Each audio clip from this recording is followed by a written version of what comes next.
man. Woo. So what I'm doing here is I'm doing my first block sanding after our polyester primer. We're finally at the point where we're going to be putting on the final prime job so we can paint this thing and get it out of here.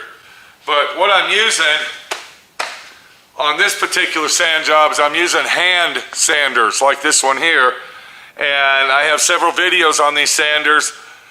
Make sure to check them out if you want to learn how to properly block out your primer slash bodywork to a super fine finish.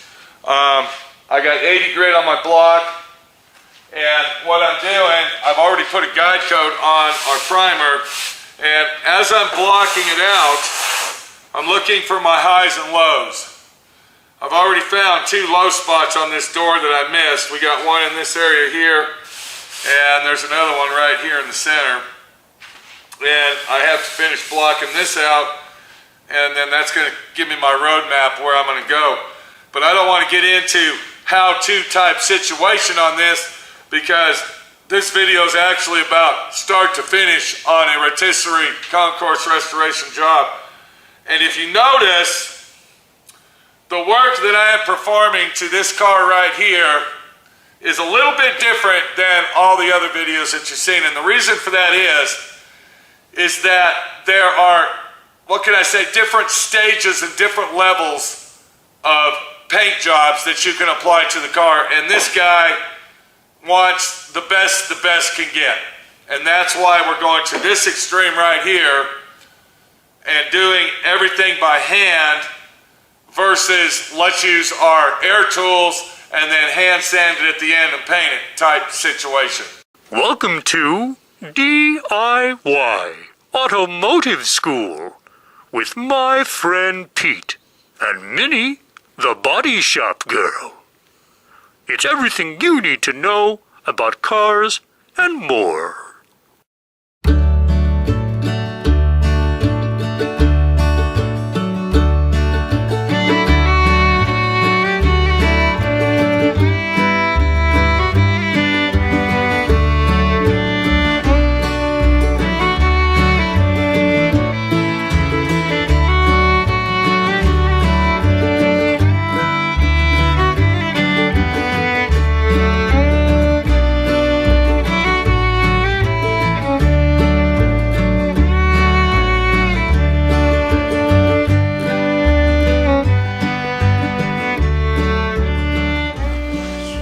So I would say that probably 75% of all the work that's been done to this car, and if you are an avid viewer of D.I.Y. Auto School, you've been watching this video set from the beginning, and I'd say probably 65%, 75% of all the work that's been done to this car has been done by hand.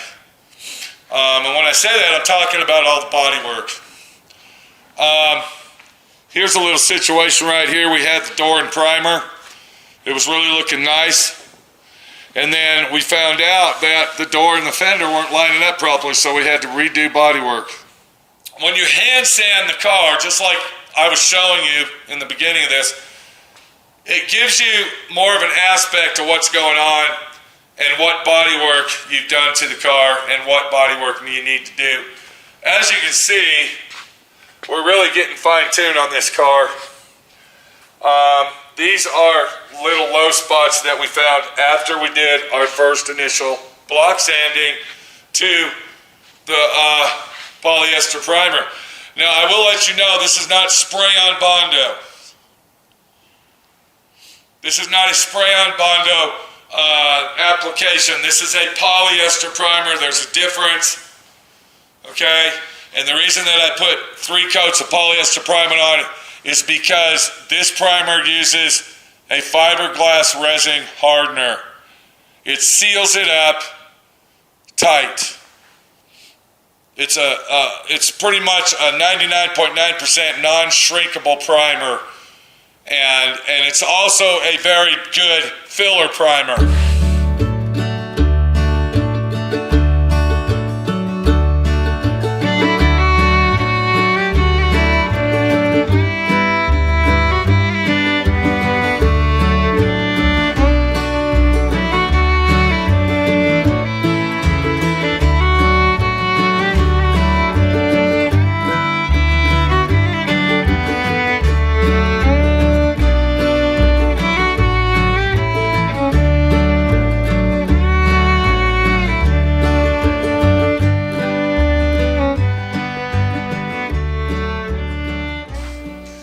doing your first block sand on a particular car like this one, on a job like this, it is a very, very time-consuming job. You can see down here on this quarter panel, I'm not even done sanding yet. But you can also see on this quarter panel where we found minor imperfections that we have to fix.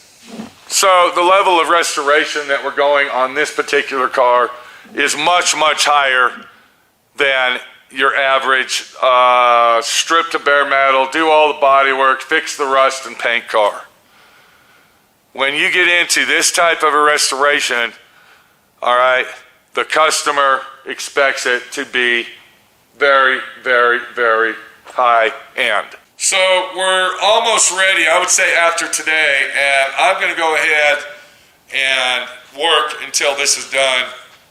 I found 2 or 3 low spots on the door here, and if you look real close, you can see this is one of the reasons I like using the buff. Because when you use the buff primer, this is called buff, that's the color we're looking at, it really, really highlights all of the imperfections a lot more than if you use gray primer. You can just see them and really, really focus in on the imperfections that you need to fix when you're using the buff primer, and that's why I like to use it. These type of sanders, what can I say about them? They're good. All right, it's a sander that everybody should have. I have a whole set of these things, a whole bunch of them. It's a meticulous job. It's a time-consuming job. We've said that already. We're going to go ahead. Look what I found right here. That was a low spot. Okay, so we went ahead and fixed that. We actually had a high spot right here, and I had to take my spoon slapper, my spoon hammer, and my air file to file that down. Then I took a little bit of polyester filler just to swipe it, kind of like I did this right here. So let me get this done, and then into the paint booth it goes for our final prime job, so we can do our final sand job and get this thing painted. Nightmare Mercedes, what can I say about it? It's not on the downhill side yet, but it's very, very close. When we get this thing sanded down, final sand job, and we get this thing in the paint booth ready to paint, it'll be on the down slide. This is Pete, my friend Pete, your friend Pete. Doing car course restorations, rotisserie restorations, rust repair restorations, and showing you that it's possible for one person to do all this work. Well, we got the Mercedes in the paint booth ready for paint. There you go. Did I say paint? Whoa. Let's not move too fast, my friend Pete. How about the last coat of primer? Will that move you? That's what we're talking about here. We're talking about the final prime job on our Mercedes Benz. And this car is going to look fabulous. 7 days of block sanding. 7 whole days. It was a big, big block sand job. And I think it's going to come out beautiful. I'm actually excited to see what it's going to look like in gray primer. Now, I want everybody to know this car is going to be dark midnight navy blue. So it's almost going to be black unless the light hits it. And it's a solid color. It's not a metallic color. It's a 1976 Mercedes Benz dark naval blue. And yeah, it's going to be awesome. So let me get going here and get this baby in primer. We got it sitting in our brand new paint booth. I just got done waxing, greasing it down to get all the dust off. I tacked it. I've blew my floor off. I got my exhaust box installed, and we're ready to start priming. So I've been working on this car off and on for a little over a year. And for all the work that I've done to it, I'm going to be honest with you, I've done it really, really quick. I think the biggest thing that we had going was all the rust repair and the block sanding. The block sanding on that first prime job was a very, very big and extensive job. And these are the sanders that I used right here. I call these speed files. I don't call them sanders. very accurate and very precise. If you don't have a set of these, you need to get some. If you're really serious about doing automotive restoration or any type of paint and body work, these are the shits.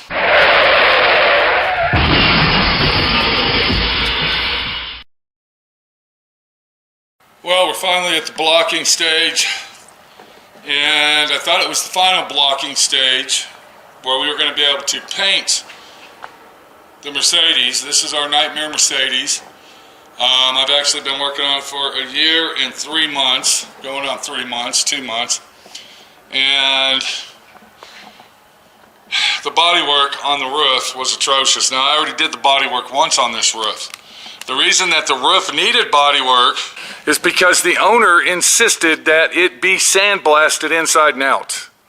I specifically told him do not do that. He went ahead and did it anyway, which gave me more work. So anyway, I went ahead and did the bodywork once on it, and when I went to block sand this down because I wanted to get the top of the car done, I'm actually meticulously hand sanding this with hard blocks. I'm going to show you those in a minute.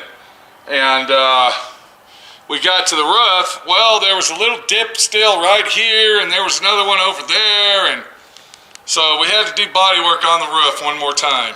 So you kind of see what's going on here. We got to get out the feather fill. We got to get it out to get this all leveled out. Normally, I would not go to this extent. I would go ahead and use the 2K primer on that. Can you see the 2K primer right here? I would normally go ahead and use that. Let me go ahead and raise my... There we go. Is that better, people? Okay. So normally, that's what I would do. But being that this car is like a super dark midnight blue, almost black, we're going to have to go with this. This is our second, what can I say, primer coat. This is our second primer coat of this stuff right here on this vehicle. Once again, this is not a Bondo, spray Bondo. This is a super 2 times high build primer is all it is. So I'm hoping by using this, the Feather Fill G2, that we'll be able to level this out where all that body damage was on the roof. Because what I'm doing is I'm trying to get all the top surfaces level, because that's where the sun's going to hit the most and you're going to see imperfections in it. So it's very important that we get the top of the car done.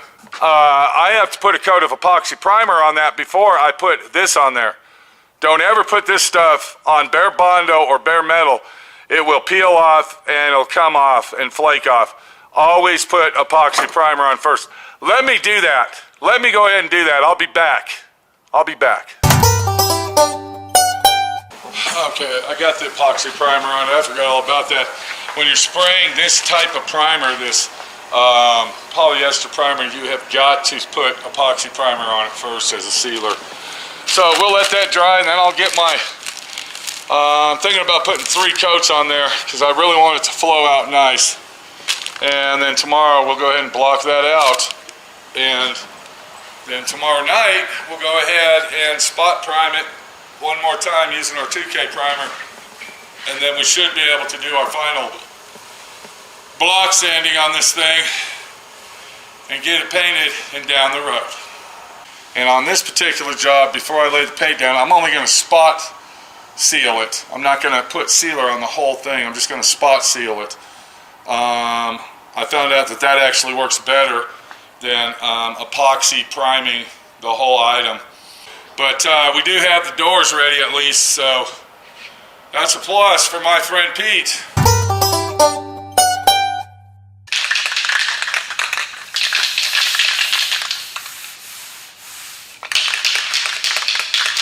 Well, it feels a lot better. It looks pretty good. I went ahead and put 2 more coats of polyester primer on it. And this is caused, what you're looking at right here, this is caused from sandblasting. Don't ever get your car sandblasted, because all you're doing is making a big mistake.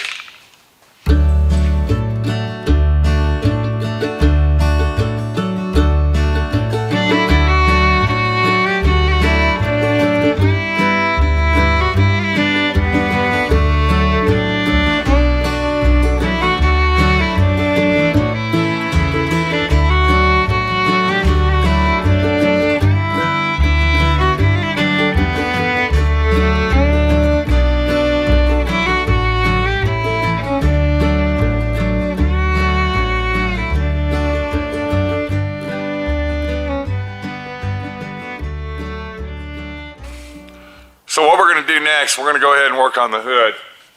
Now, if you remember correctly, that hood had serious damage from sandblasting. From sandblasting. First of all, you don't just call any Yahoo or Bozo and say, hey, I got a car, I need to get it sandblasted. Because they'll come over and sandblast it for you, or you'll get a sandblast, and they don't give a shit. Because you asked to have it sandblasted, and that's what they did. So you kind of see why we named this car Nightmare, is because everything that I've done to this car, every step that I've taken, has basically been a nightmare. So I got a phone call here. Let me get that, and we'll be back later with Nightmare.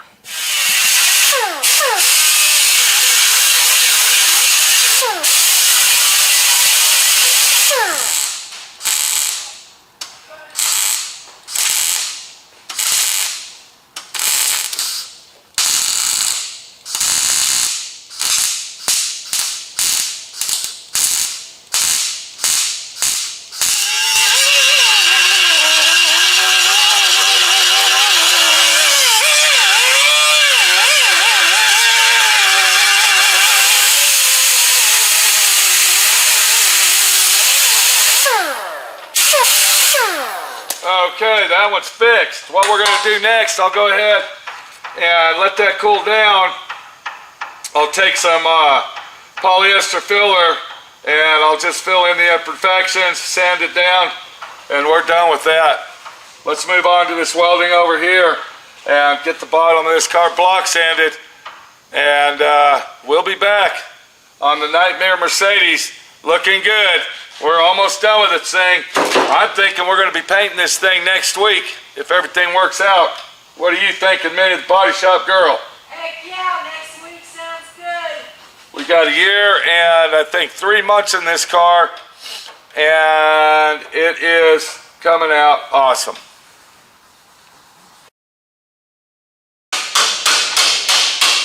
Okay, what I'm doing here, anybody that's been watching this little series from the beginning, there's a piece on the floor, and I'm going to show that to you, that doesn't come with the floor. It's a separate piece, and it's basically where the emergency cable goes down through the floor and then hooks up to the back of the car. So what I'm doing is I'm making this piece. So I got me a piece of pipe that, you know, I think is randomly the right size. And then I went ahead and I bent that, or this piece of metal around there. And then I went ahead and made some flanges using this thing right here and my pliers, like that. So I got me a good flange going. And then I put it back on the pipe. And then what we're going to do now, we're going to go over there and measure it and see what I need. And then you'll kind of get the idea of what I'm talking about. We need these flanges because this actually bolts on the bottom of the car like this. This will be the floor. And see what I'm saying? Yep. Let's go check it out. So, being the car of the world, and when I say that, these are sold all over the world, this can actually be a right-hand driver or a left-hand driver. Meaning, if we were in Australia and this car was in Australia, this piece of the car would be on that side of the car. Does that make sense, Minnie? Yeah, I didn't know Australia drove on the wrong side of the street. I thought it was all Europe. No. Australia drives on that side of the road. Oh, I didn't So know does that. Japan. So anyway, so I'm kind of getting the idea of what's going on here, and if we go this way with it, you can see that it starts there. So we're going to make it just a little bit longer, and we're going to go about right here with it, and then we're going to cut that off there, and I think that's going to work.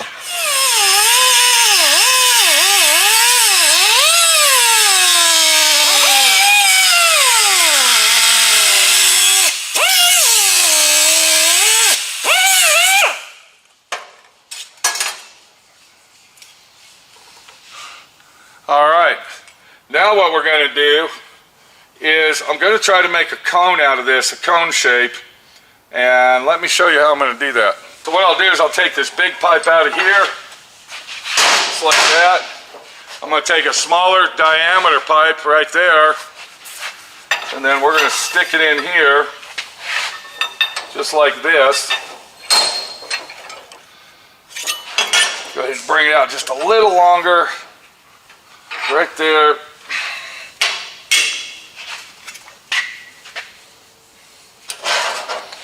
Then I'll take these vice grips. I'm going to vice grip it down on here, just like that. So I'm going to hold this end right here with my pliers, and then I'm going to roll that around, just like that. Okay, so now we went from little to big, just like we want. Once again, this is not going to be OEM factory original, but it's going to look similar. And I'm just doing this with hand tools. You see what's going on here. I'm going to go over and double check it just to make sure that it's working properly. Alright, when I put it down underneath the floor, I can see that it is long enough. Let's go ahead and show you what it looks like up here. So you can see that it's approximately 1 inch longer than the hole. So what I need to do now is I need to box this end off right here. I'm going to cut this end at an angle. Let's go do that on our saw.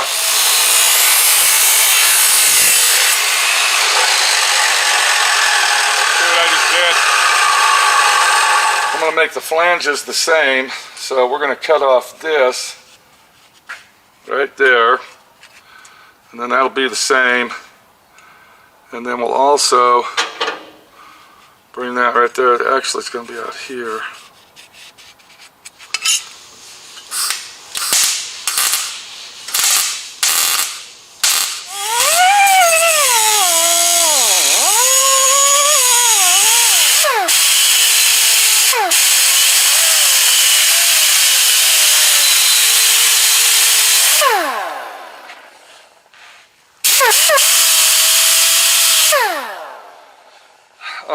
One thing I forgot to do is put a flange on there. So what we'll have to do is actually weld a piece of metal to it, like this, and then we'll cut it off.